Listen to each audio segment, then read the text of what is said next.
Hey guys, it's Jason with the Boardgame Mechanics, and today we're going to take a look at a game about building an amusement park called Meeple Land.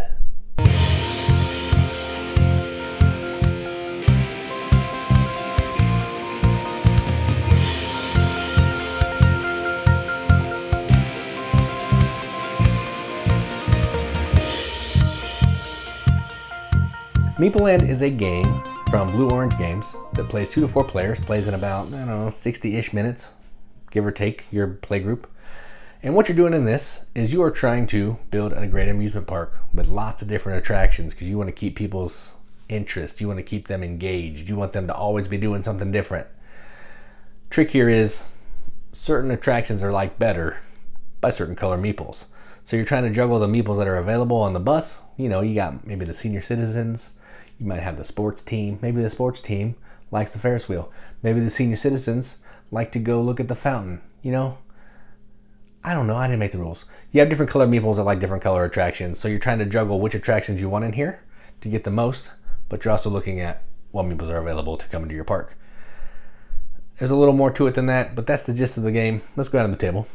Check it out. All right, so here's the game of Meeple Land. All set up for 2 players. To set up, you're going to give each player one of these boards. It's basically grass with a grid. There's a little entrance here, and they're also going to get one of these cool things that you can mark at your entrance. I don't know how well you're going to be able to see this on the video, but it's a neat thing. Kind of irrelevant, but it looks cool. You're going to put... Each player is also going to get a scorecard. I'm not going to use this, but it's going to kind of help you mark off some stuff during the game. Put the meeples all over there. Bus tokens or bus cards here. There'll be some extra entrances should you need one, and some extra additions to your park if you need that. And you're going to shuffle all the tiles. There'll be 3 big squares, 5 of the medium squares, and 5 of the little squares, with this one right here showing for gameplay purposes, and I'll explain that in a minute. And then we'll put out the center board. You'll flip 1 extra bus, more than the number of players, so in this case there's 3, and you're going to fill it with the meeples that it says. I've already done that. And you're going to put the little round marker on round 1. This player's first player, so this player gets an extra $1, and because it's round 1, we start with 15 bucks. So they have 16, this player has 15. Let's do the thing. So on your turn, what you're going to be doing is you're going to do one of 3 possible things. You're going to buy a tile for the money that says right here. So let's look at a tile. They're each going to have some money that they're going to cost. An attraction, well, not all of them, some of the little ones don't have attractions, a possible attraction, and then some meeples that it can hold, and then maybe another meeple that it can hold if it's connected to a certain type of service building. And they're also going to have some roads. You have to connect these tiles via roads. So you can buy a tile, you can advertise, which basically means you're going to pay this money right here, and I'll be able to get a yellow and blue meeple to come into my park to visit attractions that can hold a yellow or a blue meeple.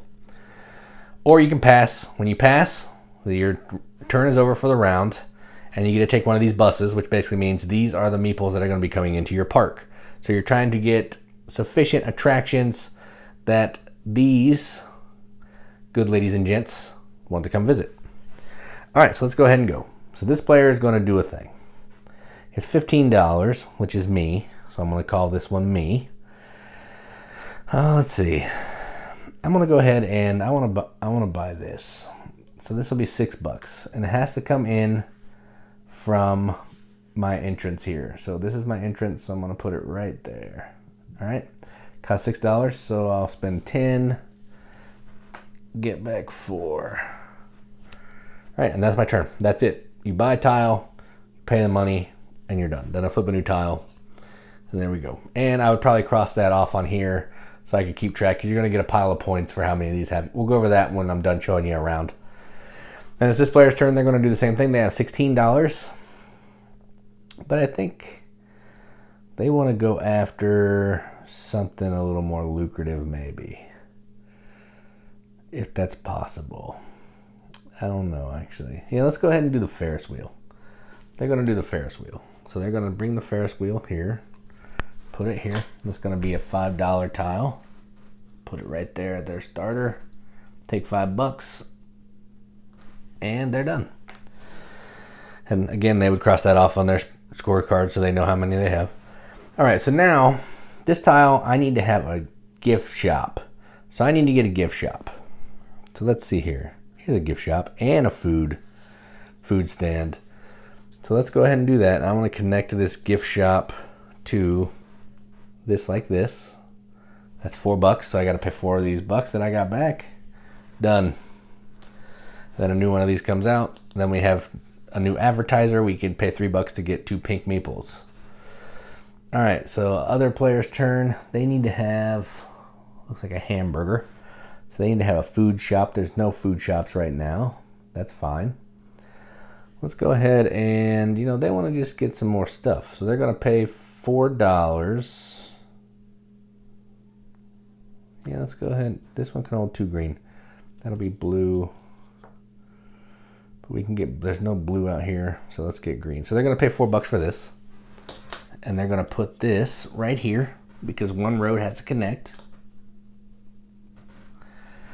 Pay $4. All right, done. Back to this player, they have $5. Whoa, new tile. All right, let's see.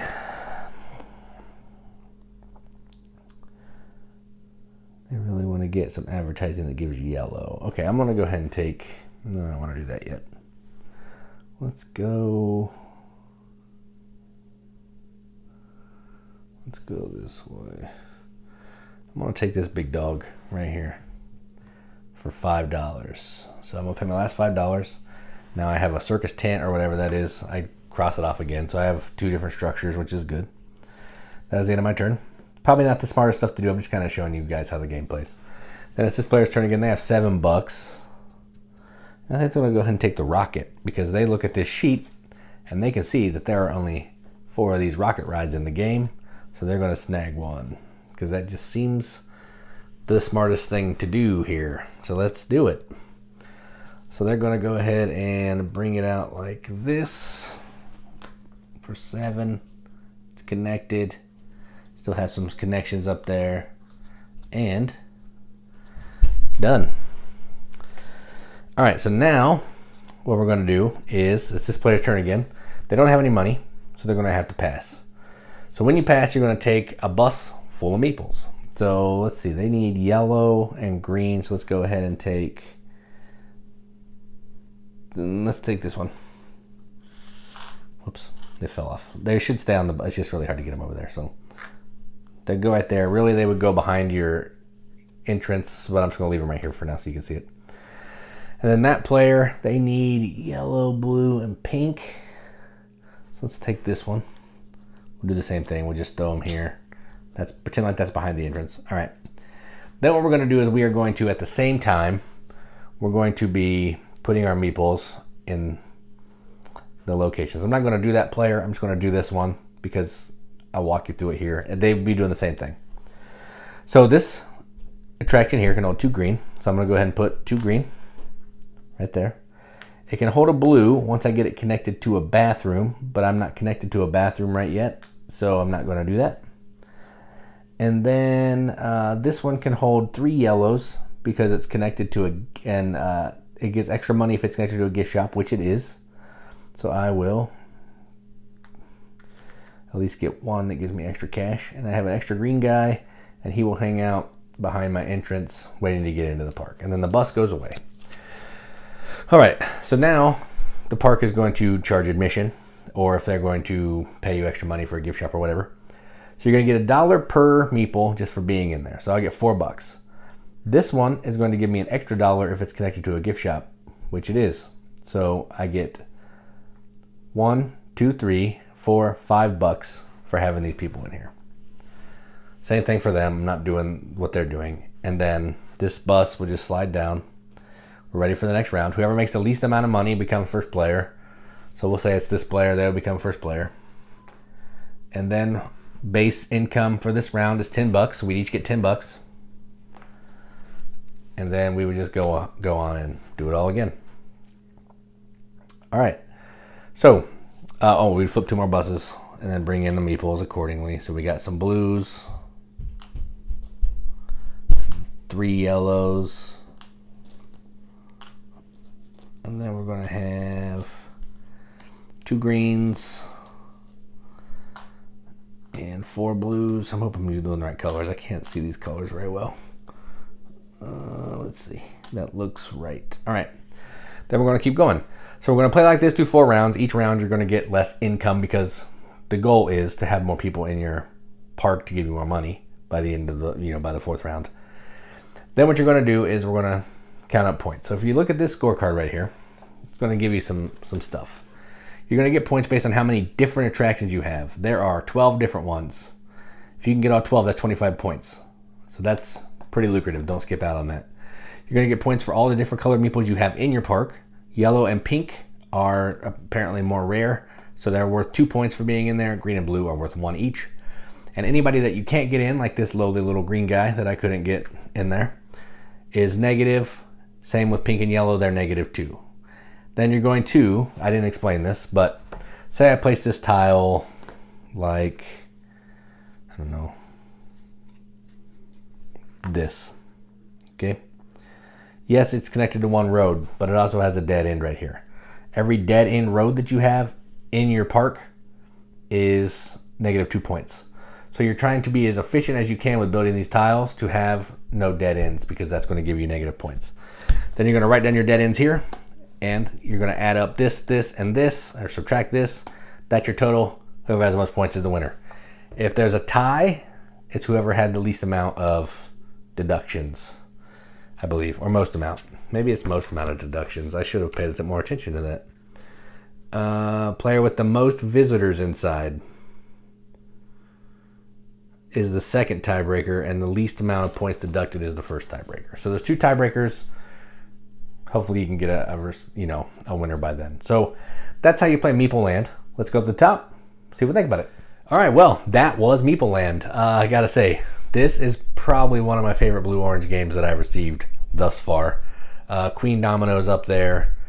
New York 1901, I really like that. But this one is amazing. So I don't know if you saw, if it came through in the overview that well, but the production on this, the tiles are incredible. The art is really spot on. Everything's easy to see. Even on the back of the tile, there's like a attraction being constructed, which is cool. The meeples are just standard meeples. This thing, which I don't know how well came through, that's just an entrance to your park. Not even necessary, but that looks freaking sweet. That's awesome. So yeah, the production of this is top notch, and the gameplay is even better. So let's just talk about the gameplay. So this is a simple tile drafting, I guess. You're buying tiles and putting them on your board, and you're kind of manipulating so the roads match. But this is a simple tile placing game with that extra twist of trying to get the meeples that are available into your park. You want to be efficient. You don't want to be having, 19 pink meeples left over, because that's -2 points for every single one. You don't want to really have any of them left over. You want them in your park. In your park, worth points. Out of your park, negative points. No bueno. And you're also trying to do a good job planning the layout of your park, because you don't want somebody walking down a road and then it just goes to a dead end. That's no fun. You lose reputation for that, so that's no good. So you're trying to make all your roads connect, nice layout, smooth from one ride to another, so everybody can just have a good time and just give you points, because that's what running an amusement park is about, right? Who wants the money? We want points, points, points, points. So yeah, that is the gist of the game. I like it.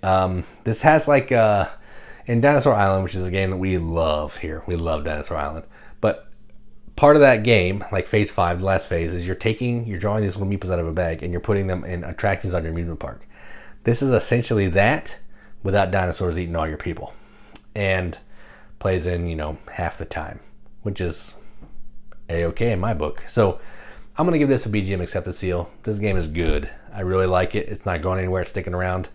I'm going to give this an 8 out of 10 on BGG, which is a 4 out of 5 wrenches on our arbitrary wrench scale. That means absolutely nothing. But we like to give it the games that we enjoy, because we're a board game channel and we like games. So if you're a fan of Barron Park, if you're a fan of Dinosaur Island, if you're a fan of, I don't know, any of Phil Walker Harding's games, this isn't a Phil Walker Harding game, but if you like his style, the light strategy thinking games, this is one you need to check out. It feels kind of like his game, which is the only reason I brought him up. So that's Meeple Land from Blue Orange. I'm Jason with the Board Game Mechanics, and as always, keep gaming.